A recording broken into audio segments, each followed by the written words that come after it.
Hello class 7। आशा है कि आप सब अच्छे होंगे और अपना काम पूरा ईमानदारी पूर्वक कर रहे होंगे। तो क्लास 7 आज हम लोग नई एक्सरसाइज शुरू करेंगे। सर्कल हमारा कंप्लीट हो चुका है।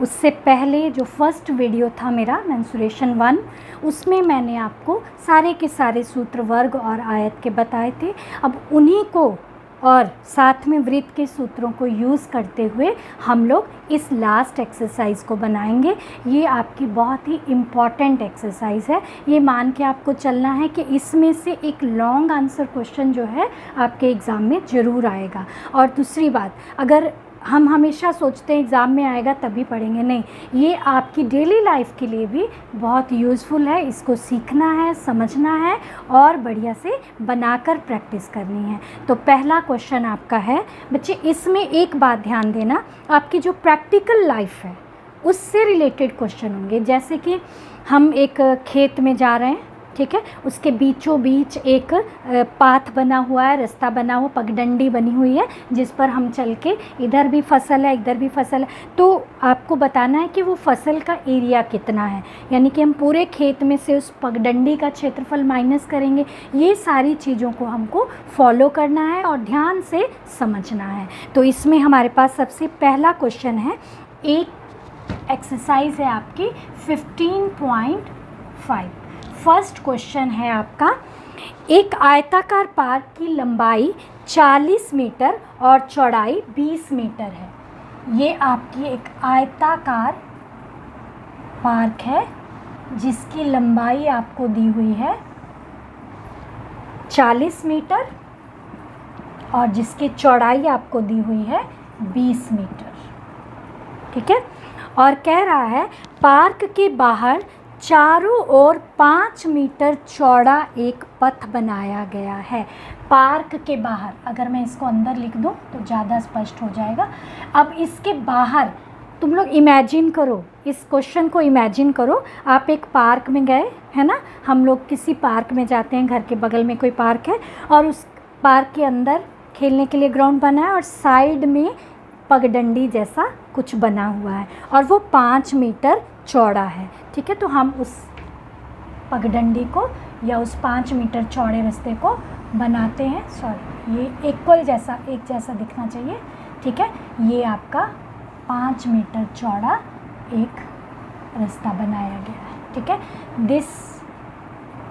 ये आपकी 40 मीटर अंदर की लंबाई है। ये 5 मीटर है, इधर से भी 5 मीटर, इधर से भी 5 मीटर और इधर से भी 5 मीटर, ठीक है। अब कह रहा है कि पथ का क्षेत्रफल ज्ञात करें। ना तो उसने इस पूरे क्षेत्र का पूछा, ना उसने पार्क का पूछा, उसने पूछा किसका, केवल पथ का क्षेत्रफल।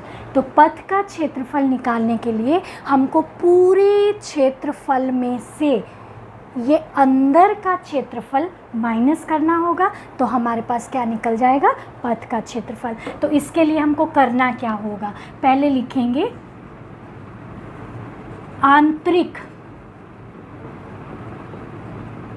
आंतरिक लंबाई इज इक्वल टू, पार्क की लिख सकते हो, पार्क की आंतरिक लंबाई is equal to 40 metre. Park की आंतरिक चौड़ाई इज इक्वल टू कितनी आई, 20 मीटर। और पार्क का आंतरिक क्षेत्रफल इज इक्वल टू, आयत का क्षेत्रफल क्या होता है, याद है ना, लंबाई गुना चौड़ाई, ठीक है। क्योंकि ये आयताकार है तो ये हमारे पास आ गया 40 × 20 मीटर स्क्वायर, यानी कि 800 मीटर स्क्वायर आ गया। अब इसके बाद बाहरी का मतलब पूरे का निकालेंगे, ठीक है, पूरे पार्क की लंबाई। गर्ल्स ध्यान से देखो, ये अगर आपका 20 है, 5 इधर 5 इधर, तो टोटल बाहर वाले पथ की लंबाई चौड़ाई कितनी हो जाएगी, 20 + 10, ठीक है। डबल करके जोड़ना, इधर से भी जुड़ेगा इधर से भी जुड़ेगा। सिमिलरली 40 में 5 मीटर इधर से भी जुड़ा और 5 मीटर इधर से भी जुड़ा। तो ये हमारे पास आ गया बाहरी क्षेत्र की लंबाई क्या आ जाएगी 40 + 5 + 5, यानी कि ये हमारे पास आ गई 50 मीटर। और बाहरी क्षेत्र लिख लो इसको, बाहरी क्षेत्र की चौड़ाई ये हमारे पास आ जाएगी 20 + 5 + 5 = 30 मीटर। और बाहरी क्षेत्र का क्षेत्रफल कितना आ जाएगा, क्षेत्रफल निकालेंगे, ये आएगा 50 × 30 यानी कि 1500 मीटर स्क्वायर। ठीक है, ये बाहरी क्षेत्र जो है, टोटल क्षेत्र, बाहरी लिखो या इसको पूरा भी लिख सकते हो, पूरे क्षेत्र का, वो रास्ते समेत, है ना, पूरे क्षेत्र का बाहरी या पूरा कुछ भी लिख सकते हो। अब हमको निकालना है सिर्फ इस रास्ते का क्षेत्रफल। रास्ते का क्षेत्रफल = पूरे पार्क का क्षेत्रफल माइनस पार्क का आंतरिक क्षेत्रफल। आंतरिक क्षेत्रफल, तो ये पूरे पार्क का क्षेत्रफल कितना था हमारे पास 1500 और ये कितना था 800, तो ये हमारे पास कितना आ जाएगा 700 मीटर स्क्वायर। दोनों के साथ मीटर स्क्वायर लिखने से अच्छा मैंने ब्रैकेट में डाल के बाहर मीटर स्क्वायर लिख दिया, तो ये हमारा आंसर आ जाएगा 700 मीटर स्क्वायर। ठीक है बच्चे, अब आपका सेकंड क्वेश्चन फर्स्ट के जैसा ही है, लेकिन उसके बाहर रास्ता बना हुआ था, इसमें अंदर रास्ता बना हुआ है। फिर से हमको दिया हुआ है एक आंतरिक, एक जो मैदान है उसके आयताकार घास का मैदान है जिसकी लंबाई 140 मीटर, इसकी लंबाई कितनी है 140 मीटर और चौड़ाई है हमारे पास 80 मीटर। ठीक है, और कह रहा है कि इस मैदान के अंदर से चारों ओर 5 मीटर चौड़ा एक रास्ता बना हुआ है, 5 metre 5 metre 5 metre and 5 metre. अब देखो इसमें क्या करना होगा, पहले बाहरी का क्षेत्रफल निकाल लें। मैं बार बार एक ही टर्म को नहीं लिखूंगी, तुम लोग इसको बढ़िया से, बाहरी लंबाई इतनी, बाहरी चौड़ाई यहाँ आपको दिख रही है, तो बाहरी क्षेत्रफल कितना आ गया 80 × 140, तो ये आएगा 11200 मीटर स्क्वायर, इतना आ जाएगा। अब हमको कह रहा है आंतरिक क्षेत्रफल, आंतरिक लंबाई जब हम निकालेंगे बच्चे, तो इस 140 में से 5 और 5 यानी कि 10 माइनस होगा। ठीक है, इस 140 में से ये 5 और इधर का 5 जब माइनस हुआ तो आंतरिक लंबाई कितनी आ गई 140 - 10 यानी कि 130 आ गई। इसी तरह इसमें से 80 - 10 तो कितनी आ गई 70 आ गई। तो अब निकालेंगे आंतरिक क्षेत्रफल, ये हमारे पास आ जाएगा 130 × 70, 9100 मीटर स्क्वायर, ये आ जाएगा हमारा। अब हमको क्या करना है, पथ का क्षेत्रफल निकाल, पथ का पूछ रहा है, हाँ, तो कह रहा है रास्ते का क्षेत्रफल, रास्ते का क्षेत्रफल is equal to 11200 - 9100 metre square. इसको सॉल्व करोगे तो आपका आंसर आ जाएगा। कैलकुलेशन खुद से करना, अच्छे से करना, ठीक है। अब इसके बाद हमारा नेक्स्ट क्वेश्चन होगा क्वेश्चन नंबर 3। बच्चे आपका थर्ड क्वेश्चन भी सेम ऐसे ही बनेगा, उसमें एक ही पॉइंट है, आपसे कहता है कि वो क्षेत्रफल को हेक्टेयर में बताएं। तो आपको ये याद रखना है 1 hectare is equal to 10,000 metre square, ये आपको याद रखना पड़ेगा। बस इसी में आप कन्वर्जन कर देंगे यूनिट्स का और आपका आंसर आ जाएगा। बच्चे क्वेश्चन नंबर 4 एंड 5 भी बहुत आसान है। 5 में केवल क्या करना है, रास्ते का क्षेत्रफल निकाल के उसे उसकी लागत से, जो 1 वर्ग मीटर की लागत दी है उससे गुना कर देंगे, 20 रुपये समथिंग है, उससे आप गुना कर देंगे तो आपका आंसर आ जाएगा। अब जो आपका इम्पॉर्टेंट क्वेश्चन है वो है क्वेश्चन नंबर 6, जिसके अनुसार आपको 800 मीटर लंबे और 400 मीटर चौड़े, आपका क्वेश्चन नंबर 6 है। एक 800 मीटर लंबे और 400 मीटर चौड़े एक आयताकार पार्क के मध्य से होकर लंबाई और चौड़ाई के अनुदिश इस तरह से और इस तरह से रास्ते जा रहे हैं। ठीक है, ये रास्ते की चौड़ाई कितनी है आपको दे दूँ, 10 मीटर, दोनों तरफ से, इधर भी कितनी है, 10 मीटर। 2 रास्ते जा रहे हैं जो कि लंबाई के भी अनुदिश हैं और चौड़ाई के भी अनुदिश हैं।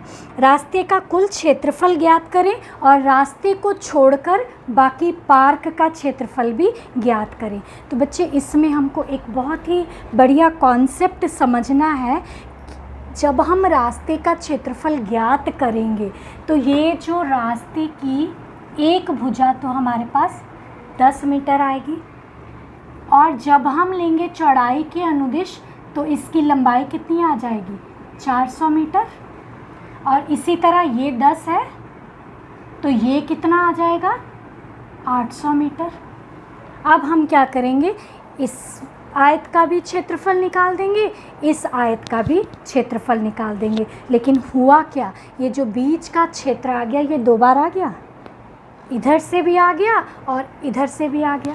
अब हम क्या करेंगे, इसमें से इस वर्ग के क्षेत्रफल को 1 बार माइनस कर देंगे। ठीक है, तो यहाँ लिखेंगे पहले लंबाई के अनुदिश रास्ते की चौड़ाई हमेशा 10 मीटर ही है और उसकी लंबाई कितनी होगी, लंबाई के अनुदिश लिए हैं तो 800 मीटर ही होगी। ठीक है, तो अब ये आ जाएगा इस रास्ते का क्षेत्रफल इज इक्वल टू 800 इंटू 10 यानी कि 8000 मीटर स्क्वायर, ये आ गया। उसके बाद चौड़ाई के अनुदिश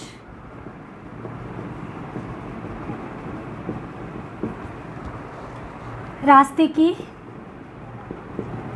चौड़ाई तो सेम ही रहेगी 10 मीटर, और रास्ते की लंबाई कितनी आ जाएगी, लंबाई हमारे पास आ जाएगी 400 मीटर। तो इसका क्षेत्रफल क्या आ जाएगा, रास्ते का क्षेत्रफल इज इक्वल टू 400 इंटू 10 यानी कि 4000 मीटर स्क्वायर, ये आया। अब हम कुल रास्ते, दोनों रास्तों का, दोनों तरफ से कुल रास्तों का कुल क्षेत्रफल, रास्तों का कुल क्षेत्रफल क्या हो जाएगा बच्चे, दोनों तरफ से रास्तों का कुल क्षेत्रफल दिस प्लस दिस। ठीक है, 8000 प्लस 4000 माइनस ये बीच वाले वर्ग का क्षेत्रफल, ये क्या होगा 10 इंटू 10। यहाँ पर लिखेंगे छायांकित वर्ग का क्षेत्रफल यानी कि 12000 माइनस 100। ठीक है, 12000 में से 100 माइनस किए तो क्या आ गया, 11900 मीटर स्क्वायर। अब पूछता है बचे हुए रास्ते को छोड़ के बाकी पार्क का क्षेत्रफल, तो यहाँ लिखेंगे पार्क का कुल क्षेत्रफल, कुल क्षेत्रफल इज इक्वल टू 800 इंटू 400, ये आ गया 320000 मीटर स्क्वायर। और रास्ते को छोड़कर शेष भाग का क्षेत्रफल is equal to 320000 minus 11912 metre square. आप इसको सॉल्व करके आंसर खुद से निकाल सकते हैं। और हमेशा याद रखना बच्चे, मेंसुरेशन में तरीका और कैलकुलेशंस दोनों ही बहुत इम्पोर्टेंस रखती हैं। कैलकुलेशन में गलती हो गई तो भी आपका सवाल गलत हो जाता है। और मात्रक लिखना कभी नहीं भूलना है। आपको बताया गया है क्षेत्रफल के मात्रक वर्ग में होते हैं, वर्ग मीटर स्क्वायर, वर्ग सेंटीमीटर स्क्वायर या वर्ग मिलीमीटर स्क्वायर, और परिमाप के मात्रक हमेशा लंबाई के मात्रक के समान होते हैं। तो ये आपका क्वेश्चन नंबर 6 हो गया। इसके बाद बच्चे आप बाकी क्वेश्चन ट्राई करेंगे। अगर आपको नहीं समझ में आते हैं तो आप उनको कमेंट सेक्शन में लिखकर मुझे सेंड करेंगे। और दूसरी बात, आपको कोशिश करनी है, ठीक है बच्चे। कोशिश 6 तक तो मैंने आपको समझा दिया। इनको पहले अच्छे से एक एक क्वेश्चन को पॉज करके समझना, देखना और बनाना। उसके बाद जब आपके अगले क्वेश्चन हैं वो अपने आप बनेंगे, और जहां आपको दिक्कत होगी आप कमेंट सेक्शन में लिख देंगे, और उसके बाद मैं नेक्स्ट वीडियो में आपकी सारी प्रॉब्लम्स सॉल्व कर दूंगी। इसी के साथ हमारा चैप्टर 15 यानी कि मेंसुरेशन कंप्लीट हो जाएगा। और अब मैं आप सबको ऑल द बेस्ट कहती हूँ, और साथ में ये भी कहना चाहती हूँ कि आपका फर्स्ट टर्म का टाइम, फर्स्ट टर्म एग्ज़ाम का समय अब हो जाता। अगर हम स्कूल जाते तो इसी दौरान आप अपना सेल्फ टेस्ट लेकर चैप्टर 15 को एक बार रिवीज़न करेंगे कि आपने क्या सीखा, आपको क्या आया। और इसको सेल्फ टेस्ट के माध्यम से मैं बीच में आपको कुछ क्वेश्चंस भेजूंगी जिसको आप अपने खुद से टेस्ट लेकर मार्किंग कर सकते हैं, ठीक है। तो इसी के साथ आज हम लोग विदा लेते हैं। Thank you.